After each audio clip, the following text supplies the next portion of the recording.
Hello, it's me again, Sci-Fi Freak. You'll get a second video today. Good for you. This will be the Legend of the Yggdrasil Bow Part 1 Draft 2. Let me know down in the comments if I should just replace my first one with this.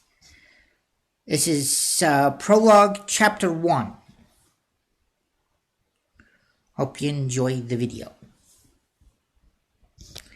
The demons raged through what was at one time the elvish homeland, slaughtering what elves they could find. The only 3 elves that were left were the ones with the gift of foresight. Their voices unheard. Now night would forever fall upon their kingdom. The elves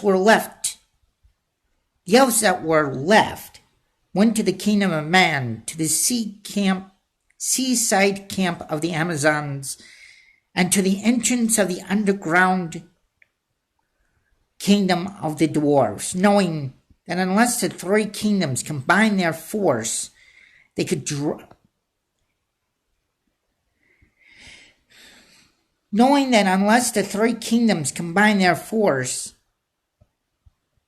they could not hope to drive back the demon army that now bore down upon them. When they were far enough away from the city, the holder of the Yggdrasil Bow looked at his companions. "You," he said to the elf holding a sword, "take this sword to the human king.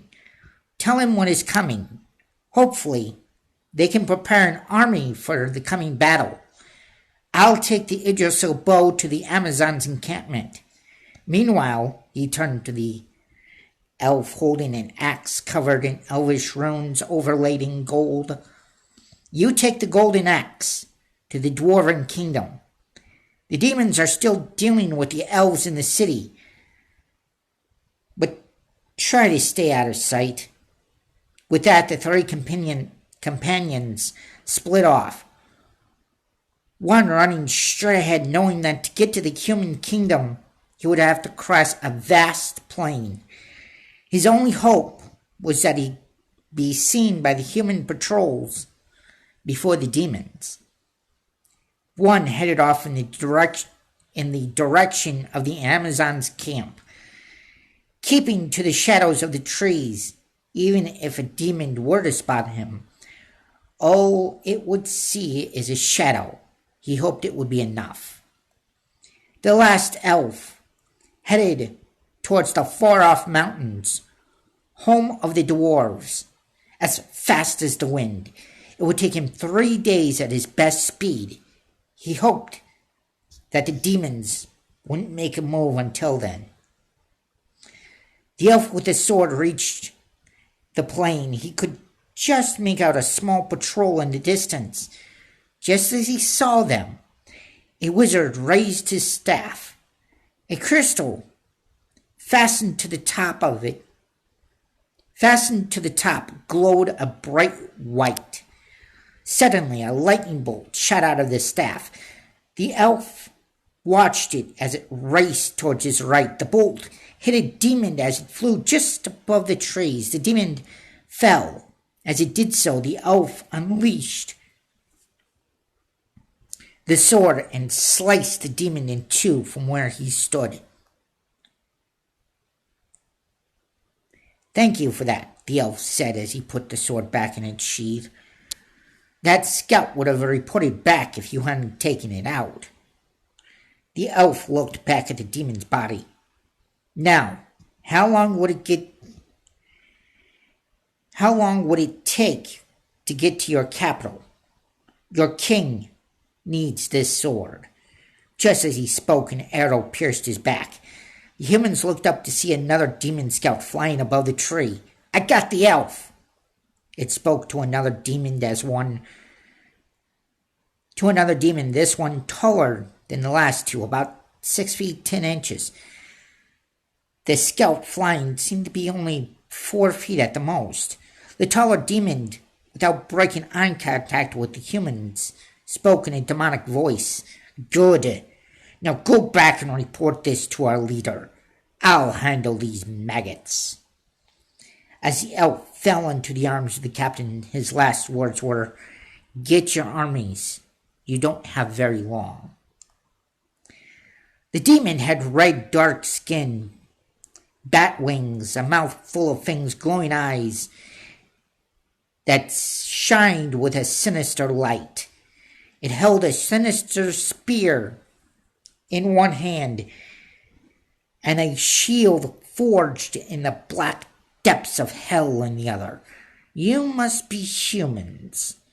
The words seemed to scream in their heads in their native tongue. The pain lasted only a moment. "You look weaker than the elves. We're slaughtering them right now. Don't worry. When we're done with them, you'll be next." It laughed and charged. The battle was brutal. One man was instantly impaled on the spear, the demon splitting him half from navel to the left collarbone with an outward slice. One man brought his sword down upon the demon,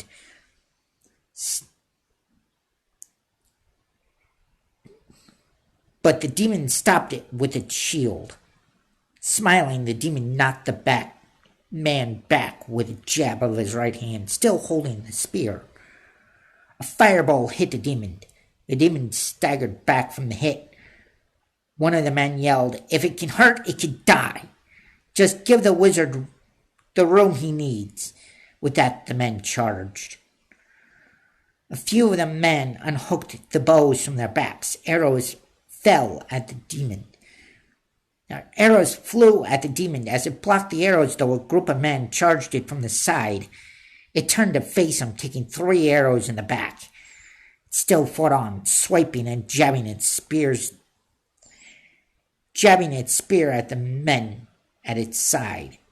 "Men, stand back," the wizard yelled. Suddenly, a massive blast hit the demon. The wizard had been preparing this spell for this exact moment. The demon didn't have time to react. The smoldering corpse fell to the ground. After the battle, the few men that survived collected mementos from their fallen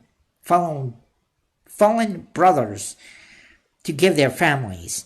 After that was done, makeshift graves were dug in. Small, simple tombstones were used to make the shaft, or make the site. One elf raced towards the seaside camp, carrying with him a bow from the branch of the Yggdrasil tree. As he ran from the slaughter of this city, he could see the demon scouts fly ahead of him. Knowing that without the weapons he and his 2 companions now carried, the 3 kingdoms would fall to the demons in a few days, he paused, pulled back the string, and released. An arrow of pure light left the bow, hitting the demon. The demon fell dead on the spot. The elf ran towards the Amazons' camp. The camp was small, only a few tents, just enough to house the Amazons that stayed there. A few Amazons were gathered around a fire, the boar corpse placed on a makeshift table. As the elf ran into the camp, an Amazon looked up from a rib she was eating. "An elf," she said. "An elf." Suddenly, the whole camp was up with weapons at the ready. I thought they stayed in their forest, unconcerned with affairs of us mortals. "What are you doing here, elf? Answer quickly or perish where you stand." "I mean you no harm. I need to talk with your queen as soon as possible. Your world, as well as the kingdoms of men and dwarves, are at great danger. And if I don't take this to her," here the elf shows the Yggdrasil bow to the Amazons. "If I don't take this to her," here the elf shows the Yggdrasil bow to the Amazons. The bow glowed with an eerie silver light. "What is that? What is that?" An Amazon shouted as she pointed to a small demon scout flying overhead. As the demon scout pulled back its bow to take out the elf, an Amazon fired an arrow at it.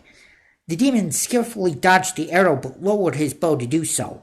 The elf pulled back the string and said, "Piercing arrow of light."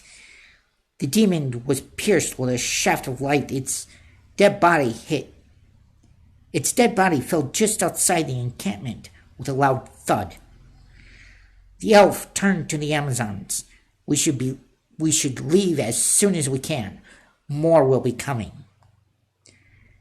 The leader of the camp yelled, "Amazons, get ready. As soon as the camp is dismantled, we part." Soon the camp was dismantled, and the Amazons, with the elf in tow, headed towards the island empire of the Amazons. They arrived at the Amazons' island empire. The group was greeted by a group of Amazons. "What's this about? And who is that with you?" The Queen's Lady in Waiting asked. Pushing the elf forward, the Amazon spoke. "This elf has important information. Follow this woman. She'll take you to the throne. Tell the Queen everything that's going on." The group of Amazons led the elf through the village. The village was in a small clearing, no large buildings around that the elf could see. Only buildings that stood out was medium-sized hut that housed a single throne. The Queen was as beautiful as the dawn, blonde hair that seemed to shine like the morning sun, eyes that sparkled like diamonds and were green as emeralds, very fair complexion that made her almost ghost-like in appearance. The elf looked upon this enchanting woman and thought, "Humans look very plain indeed.